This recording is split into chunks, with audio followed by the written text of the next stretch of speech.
in the scheme of things, it's really not that long ago, but everything looks very aged, and the way people dress and stuff. You could see that. Yeah. I can't. Oh, right, yeah. Feels very modern to me. Expanded cinema, to me, and I think to a lot of people who worked in expanded cinema in this country in the late 60s and early 1970s, is about making live cinema that collapses together the time of production and the time of the showing of the film. And this is a very good example. This is a piece called 2 minutes 45 seconds, which I made in 1973, that involved making the film as it was being shown to an audience. So it starts off with a blank screen, and you see me come up, announce the time, the date and the place, and the fact that a camera is filming the audience watching a blank screen. Sounds of the projection are being recorded. And then I would walk off, and then the next evening I would come on again. Here you see I've turned to negative, and I would repeat, but this time saying the date of this iteration of the performance. And so it would build up over time, but it would catch the audience's comments as the film was being made. So it was about very rapid turnaround of processing the film immediately after each performance. And so it was ready for the next day's projection. And the screens alternate between positive, negative, through all the variations of the filmmaking process. You're right, I spent 4 years at St Martin's School of Art from 1967 when I started my foundation course, and then I went on to do the 3-year painting course at St Martin's. And it wasn't until my final year that I started working with film. And at that stage I was making films that I saw as extensions to do with concerns that I was dealing with in painting, because the paintings that I was doing at that time involved stretching canvas over tree trunks in remote locations and applying organic layers of dye to the canvas surface, and then leaving that as an installation in the landscape to the effects of weathering and sunlight over different periods, up to 6 months. So I saw those canvases working like photographic time exposures in a way. And that led me to work with time-lapse techniques using 16mm film. So my first film, for example, I made whilst I was a third-year student at St Martin's in 1970. That film is called View. The Film Co-op was formed in 1966, and it was before my time. I got involved with the London Filmmakers Co-op in 1971 when I left St Martin's, and I would attend all their meetings, I'd go to their film screenings, and I started to use the film workshop there. And from 1972 to 1976 I was running the Film Co-op workshop. And the Film Co-op has always been associated with structural film. And structural film is seen as a kind of like very ascetic offshoot, way away from the mainstream. But we still thought of ourselves as filmmakers, critically, and not as artists. And then there was another offshoot of structural film, which was to do with expanded cinema. And expanded cinema, because of it, the way in which it tried to actively engage the audience during film screenings, either by using multi-projections or by using some kind of live performance within the work, was seen as much more accessible by a larger audience than structural film. So the two things are related. And the Film Co-op, yes, of course, the ideology of the co-op is very much associated with structural film, which is about examining the materiality of the film medium and not assuming its transparency in the way that mainstream movies tend to. You know, that a special effect that draws attention to itself in Hollywood is seen as a huge mistake, whereas in structural film you're trying to make the audience constantly aware of all the interventions you're making. You're not trying to cover up your traces. There was a kind of intention on my part when I made Sundial was the first part of the trilogy, which I made in 1992, and it was made to celebrate the opening of the Canary Wharf Tower in East London on the Isle of Dogs. It was a hugely contentious architectural monument. Local residents hated it. I mean, they were literally living oppressively under its shadow. And my idea with the three films, I didn't know it was going to be a trilogy at the outset, but I made Sundial, and then I thought, this is such a rich area, I want to go on and make another film, which is A13, which is shot in the immediate vicinity around Canary Wharf, and it more directly documents the transition, the kind of change in social demography, if you like, of Tower Hamlets at that time, when people who had lived there all their life were being moved out to make way for this new financial district. And it was very much my intention to see how far it was possible to construct meaning using image and sound. The soundtrack was always important, but image and sound, without using voice, without using narration, and even going further to see, is it possible to construct political meaning just by use of image and sound. And the way I work is to go out and shoot all my shots mute, so that I can give 100% attention to getting the picture right.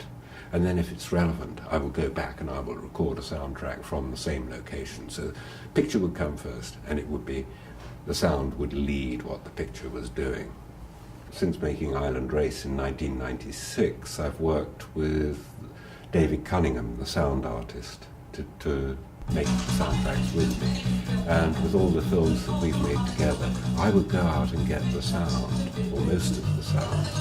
And then David would be working in Pro Tools software to assemble the sound and to introduce any musical elements that are needed. But we work very closely as a collaborative team on evolving the soundtracks. Well, I think one always has a hope or an intention that a film is going to be read in a certain way. But for example, with Island Race, which I think is undeniably a political work, or it's a film which has, that registers various levels of political meaning, especially to do with the rise of the BNP in London's East End. I think as a filmmaker I have a duty to actively engage the audience in my work, and I expect them to make their own readings of the images that I'm showing. And I'm against a kind of didactic approach in my work where I say, this means this and that means that. I don't think that's the right way to work at all. I think you give the images and you give the sounds to an audience, and it's very much for the audience to work out, become, it's not a passive experience for the audience. They have to figure out how meaning is being produced. Whilst I was making The Houseless Shadow, I came across this other essay called Trading in Death, which I don't think is in print. And it describes the horrific expense that went into making the state funeral of the Duke of Wellington. And Dickens was appalled by the extravagance of Victorian funerals in general. And he kind of hoped that this would be the last state funeral we ever had. And I somehow thought, the Iron Lady, Margaret Thatcher, all her associations with conflicts like the Falklands conflict, wouldn't it be wonderful to film her funeral and to use the words in Dickens' essay, his animosity towards the state funeral, set those words against the funeral of Margaret Thatcher last year. So that was basically what I did. I always knew that it would have to finish with Margaret Thatcher's funeral, and so it was in very bad taste of me to be wanting this woman to die so I could film her funeral. But I'd lived through Thatcherism, and she really changed this country in so many ways culturally. She really changed the way people think. She destroyed a lot of trade union power, which many would see as a good thing, but personally I don't. So I think she's responsible for many things that are not good about the way this country's changed. But there is a kind of like, almost like a dialogical progression from one film to the next. For example, I talked about how The Houseless Shadow then gave me the knowledge to go on and make Time and the Wave. And I think with all my films there's that kind of like connection between the current film and then the next one and then the next one. There's obviously some reason that I feel compelled to carry on making films. Those sorts of things, I think the motivations are quite hard to critically examine and be fully aware. I know I'm not happy unless I'm making something, I feel kind of like in a need to be working with the medium and developing ideas. So I don't think it's by chance. I think a lot of it is to do with observation. I mean, the films I've made in London, I do spend a lot of my time walking the streets and looking at things and thinking about the potential of particular images for their cinematic purpose.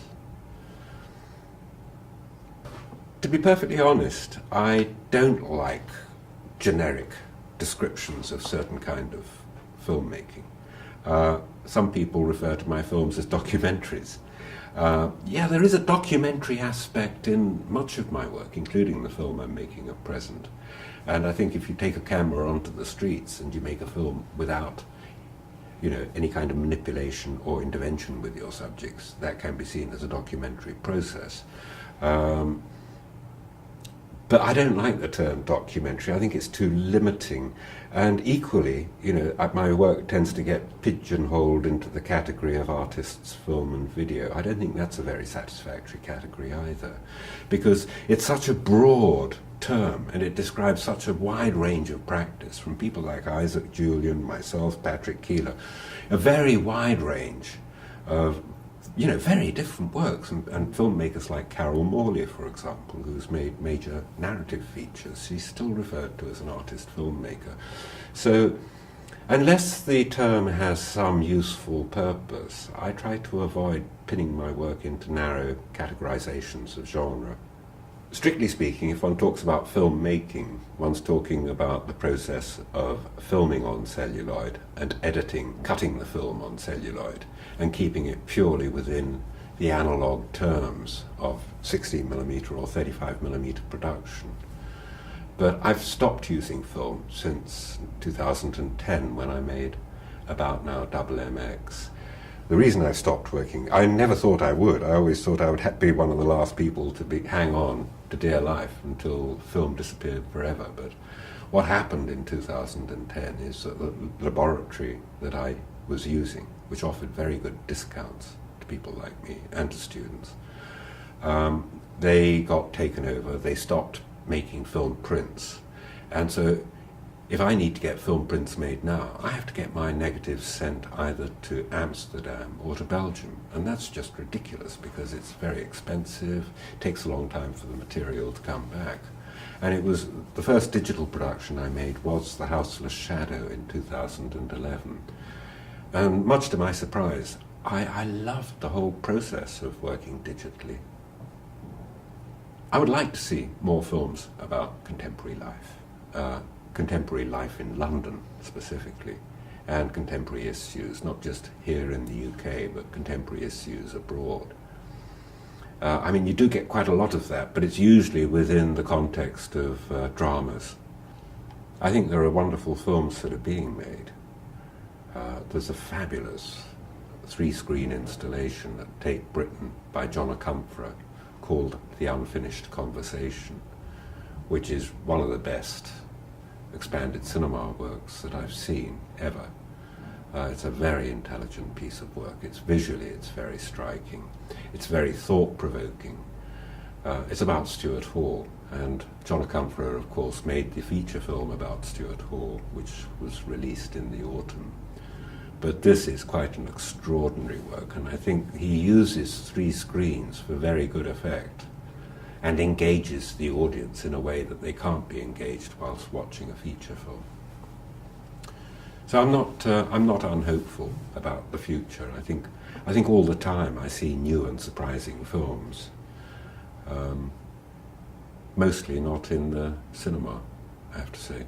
I've been commissioned to make an hour-long, well, the length was up to me, but I've been asked to make a film about the first 10 years of Acme Artist Studios, which started out in East London in 1972 and was formed as an organisation that would get cheap housing for artists and artist studio spaces as well. And I was involved in that organisation pretty much from the beginning as a committee member. And then in 1976 they had a very important gallery in Covent Garden called the Acme Gallery, and it only ran for 5 years, but in that 5 years they put on some extraordinary shows. So my film is about the Acme Gallery, the artist studios, and the housing side, and I'm hoping to have it finished in June. I've been working on it since the beginning of September.